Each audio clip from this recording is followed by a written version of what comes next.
Bismillahirrahmanirrahim. Assalamualaikum warahmatullahi wabarakatuh. Waalaikumsalam warahmatullahi wabarakatuh. Boleh.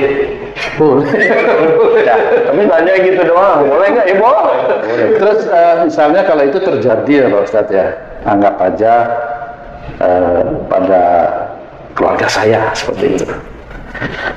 Kan ini akan menggabungkan dua keluarga besar ya Pak Ustadz ya, antara yang laki dan yang perempuan. Nah itu bagaimana itu secara syariat mengenai harta warisan atau sikap yang harus diimani seperti itu Pak Ustadz? Iya, sebenarnya ya pada saat orang menikah itu sebenarnya persentase besar amal soleh itu ada di titik menikah itu. Pada saat menikah, orang menikah itu ya amal solehnya itu yang terbesar di menikah itu. saat ijab kabul itu, Mulai saat ijab kabul itulah dia menjadi, kalau laki-laki menjadi imam, wanitanya menjadi makmumnya, suami dan istri. Nah di titik itulah amal-amal soleh itu yang terbesar di situ. Apa saja yang menjadi imam itu, apa tanggung jawabnya, mengajarkan kebaikan, mengajarkan ilmu agama yang baik. Nanti kalau punya anak harus mendidik, dia sendiri harus bekerja, kerjaan semuanya ditekankan lillahi ta'ala. Kalau memang ingin surga, tapi kalau ingin biasa-biasa aja ya boleh menikah, ya kan gitu ya. Boleh menikah, kemudian punya anak satu, kemudian menikah di luar, istrinya tidak tahu, kan boleh. Dia di sana tanggung jawab lagi, istrinya nggak tahu, istrinya tahu, berantem, nah, itu kan pilihan aja. Nah, ya betul. dia kan pilihan. Itu menikah atau selingkuh? Ya itu selingkuh dan menikah. Ya memang kalau istilahnya diceritakan seperti itu, ada banyak orang yang menikah siri, kemudian menikah yang muda yang menikah siri, pejabat menikah siri. Akhirnya istrinya menuntut karena anaknya yang dihasilkan adalah anak biologisnya dia yang perlu dinikah siri. Nah memang di sini itu harus hati-hati, harus hati-hati bagi wanita. Nah yang harus kita ketahui adalah pada saat orang-orang yang sudah sepuh-sepuh, ibunya seseorang, ayahnya seseorang yang sudah janda, udah duda ini mau menikah gimana? Nah bagi anak-anaknya setujui aja. Nah ini dia Ustaz, ini kasus sampai meninggalnya nggak disetujuin, sampai menderita, itu menjadi miris para tetangganya melihat kejadian orang itu Ustaz. Itu berdosa nggak anak-anaknya ini Ustaz? Insya Allah anaknya berdosa. Karena sebenarnya berkata aja tidak boleh kepada orang tua, berarti melawan atau melakukan sesuatu yang menyakiti hati orang tua. Nah, orang tua yang mau menikah itu kan sebenarnya ingin hatinya tentram. Menikah itu kan untuk ketenangan hati salah satu. Nah, kalau anak ini tidak mengizinkan agar ayahnya yang sudah meninggal atau ibunya sudah meninggal itu biar tidak sakit hati. Anaknya itu punya prinsip gitu.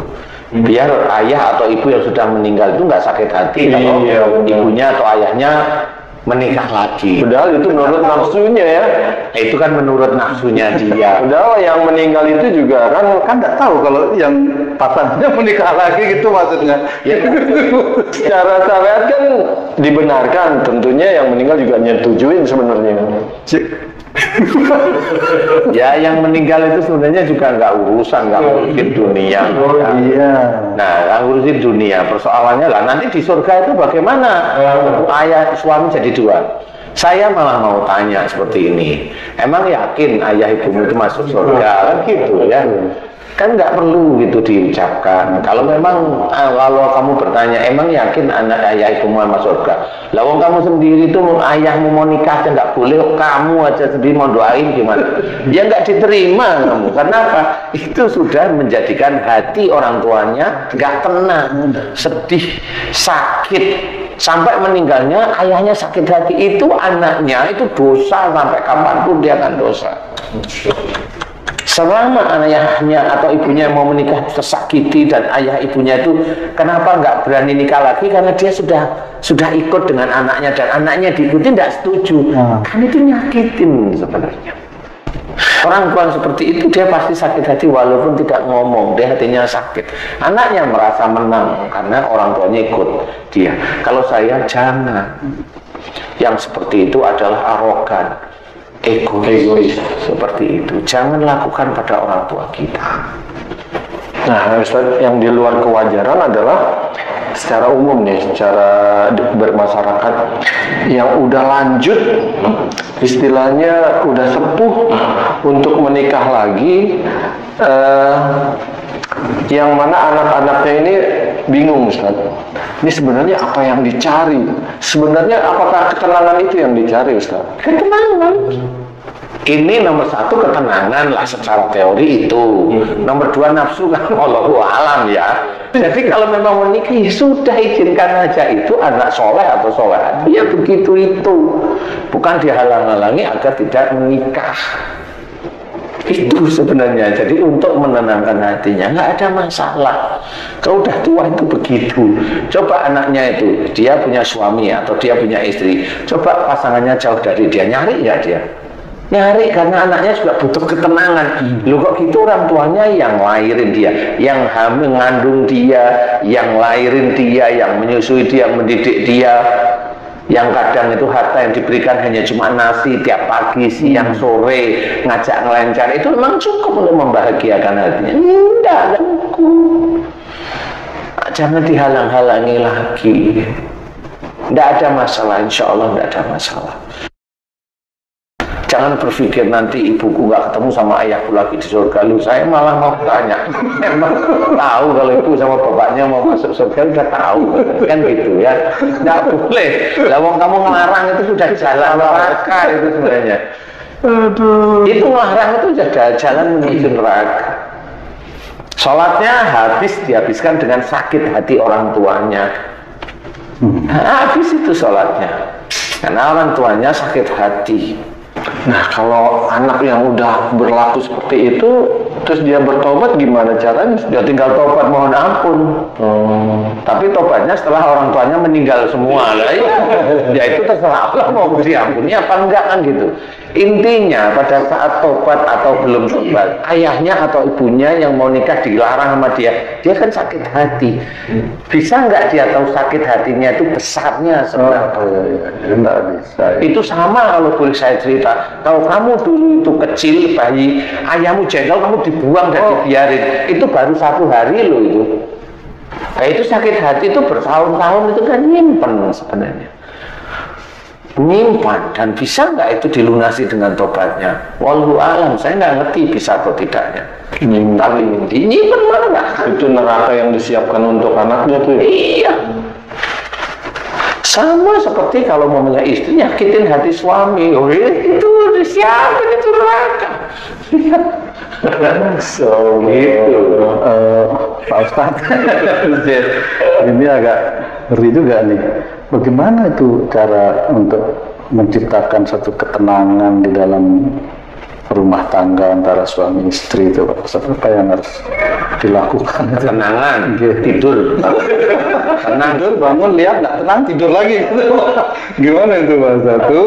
Ada nggak sebenarnya ketenangan dan bahagia itu sebenarnya ada nggak di dunia antara suami istri, keluarga itu sebenarnya Pak Ustadz? Sebenarnya itu ketenangan itu insya Allah bisa didapat, insya Allah ya. Kalau bahagia itu kan tergantung personalnya saja. Kalau saya bahagia itu nanti kalau sudah di akhirat masuk surga baru itu bisa dikatakan bahagia. Yang hakiki. Yang hakiki itu. Karena kalau bahagia dunia itu malah menipu biasanya. Bahagia di dunia itu biasanya hanya nafsunya terpenuhi dan dia senang, itu dianggap bahagia. Walaupun sesaat ya. Iya. Nah, sebenarnya ketenangan dan bahagia itu jika seseorang itu benar-benar tingkah lakunya, tindak tanduknya, dan kewajibannya kepada Allah itu dipenuhi terus-menerus Pada Allah. Jadi dia sholatnya dipenuhi, baca Qur'annya dipenuhi, aplikasinya tentang akhlak-akhlak Rasul dipenuhi, cara bicara lemah lembut dengan orang lain, tidak kasar, dikasih ilmu oleh Allah Ta'ala, dilebihkan dari orang lain, tidak merasa pintar, tidak merendahkan orang lain, tidak ujub, tidak riak, tidak sombong.